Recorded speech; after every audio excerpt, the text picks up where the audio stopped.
Daylight at last. I took a deep breath of fresh air, already imagining myself sprawled out on my comfy sofa, a glass of my best whiskey in my hand.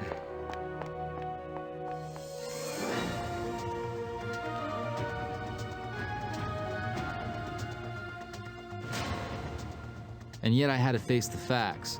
As soon as they found my papers at the sauna, all the cops in Europe would be breathing down my neck.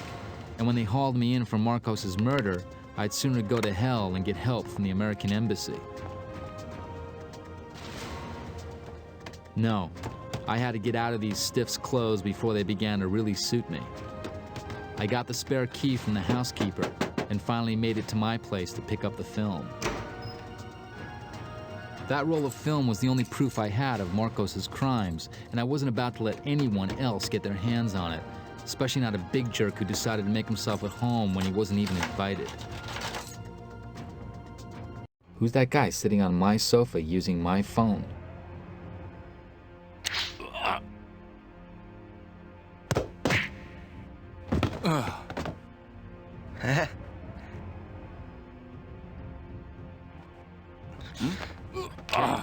That's my film. At last the punk decided to leave me what was mine.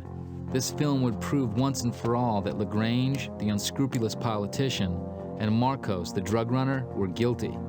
My brave guy act must have impressed old Fatso, because he literally vanished into thin air.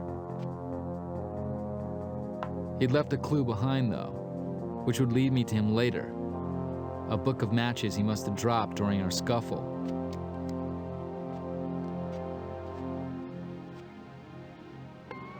There were some odds and ends in Tony Marcos's pockets. A key, an electronic diary, and other stuff that would help me with my investigation.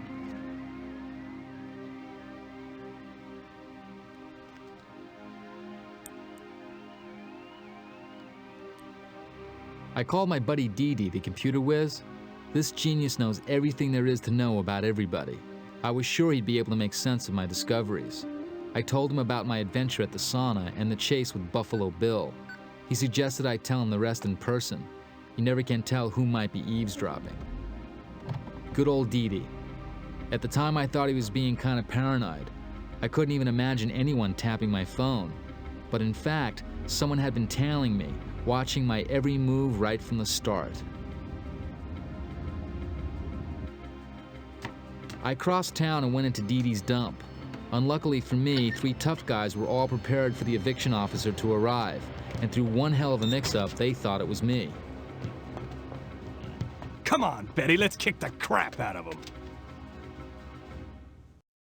Oh, hell, there's no way out of here. I've got to hide.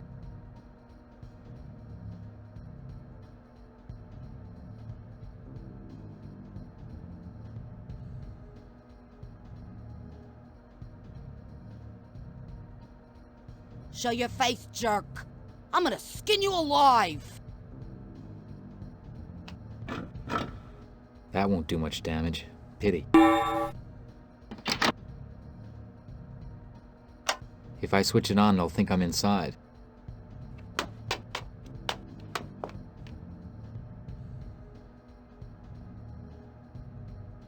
Ready when you are, Betty, my sweet.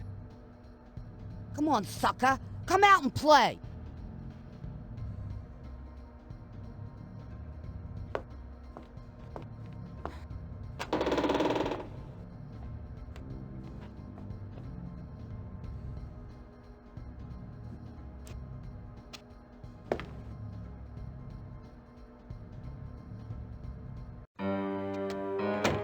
One down, now for the next one. What have you done to Betty? I'm gonna kill you when I get my hands on you. Damn, a dead end. It's too late to turn back. I wonder if this switch still works.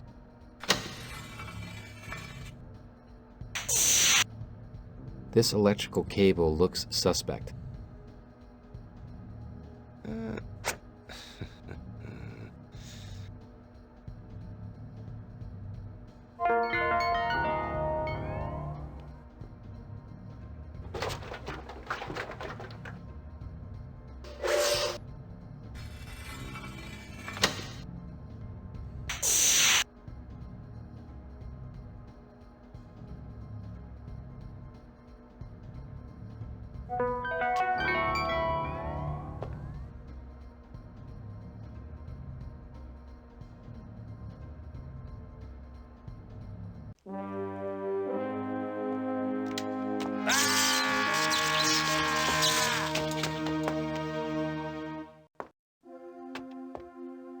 Hey, Dee Dee Max. welcomed me in his normal cheery way and confirmed what I thought. The electronic diary was full of coded information, but it would take some time to decode. The key, on the other hand, came from one of the Buena Vista chain hotels, and there were now 3 of us who knew about it. The third thug from the dump had taken his revenge by ratting me out to the police, who were already after me since they'd found my ID papers at the sauna. Inspector Van Dale sent his men racing after me as if his life depended on it, and soon all the sirens in town were coming down the street right at me. Even the stranger who had been shadowing me right from the start suddenly dropped off the face of the planet. I had to find a way out of the neighborhood, which now, thanks to the cops, was completely surrounded. Van Dale must have received the strictest instructions to find the killer fast, and someone somewhere had clearly decided to make me the fall guy. Yeah, but they obviously hadn't reckoned on dealing with Max Gardner, Houdini II. I shook that bunch of Boy Scouts off my trail as easy as if I were playing hide and seek at summer camp.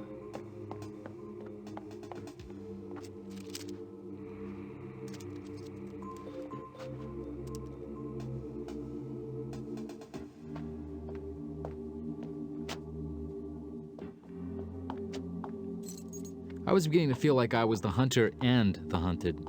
Right now I held the clue to Marcos's hideout in my very hand, the key to room 227 of the Buena Vista Hotel.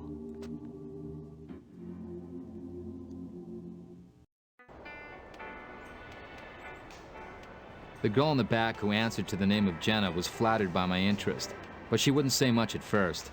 I could tell she was holding something back.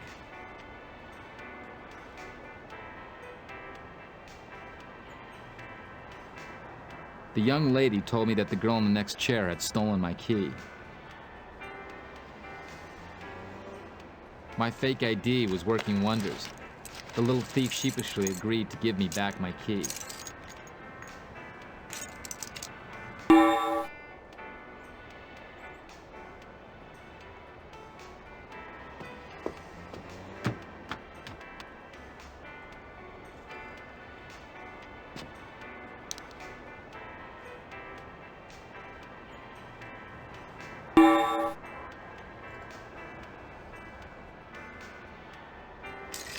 The cleaning lady has obviously been told to guard the room.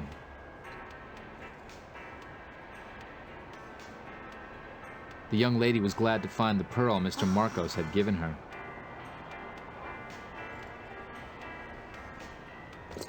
The room next door was empty. It had simply been reserved by phone.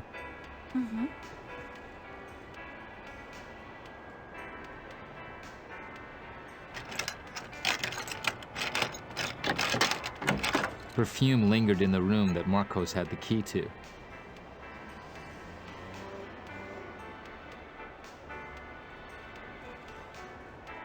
I asked the young lady to distract the receptionist for a minute.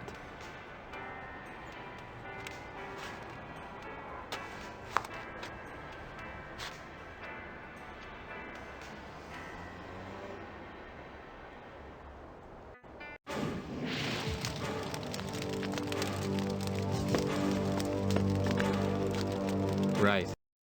I'd managed to ascertain from the register that room 227 was occupied by a lady, and that the next room was reserved in the name of a private club. So it's a woman in room 227. Probably Marcos's lover. 225's reserved under the name of Club Zanzibar. Zanzibar. I know that name from Marcos's odds and ends.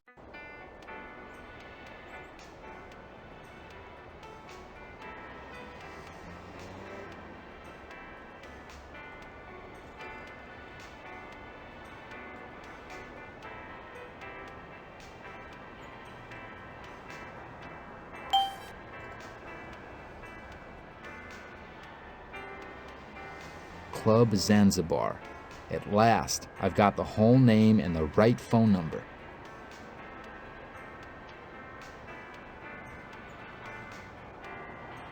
I phoned Club Zanzibar pretending to be from the hotel. Some guy named Sergio told me that room 225 was reserved for his boss, Mr. LaGrange. Paul LaGrange, the politician, of course. boss at the Zanzibar Club. Thanks for the info. Lucky I didn't come across the closed mouth type. I pretended to be Mr. LaGrange and canceled his reservation for room 225.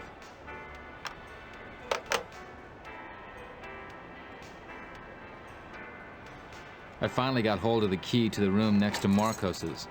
At last I was going to find out who was in there.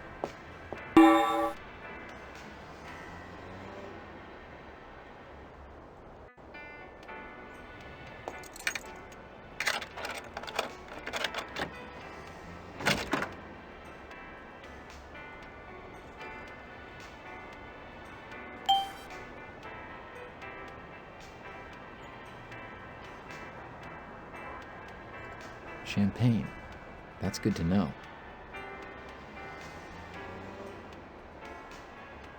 I called the person in the room next door.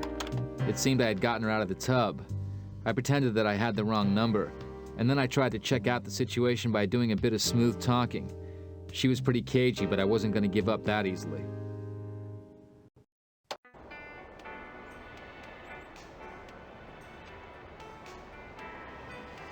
Now that I'd heard her voice, I was expecting an eventful evening. I ordered champagne for room 227 and waited for room service to come.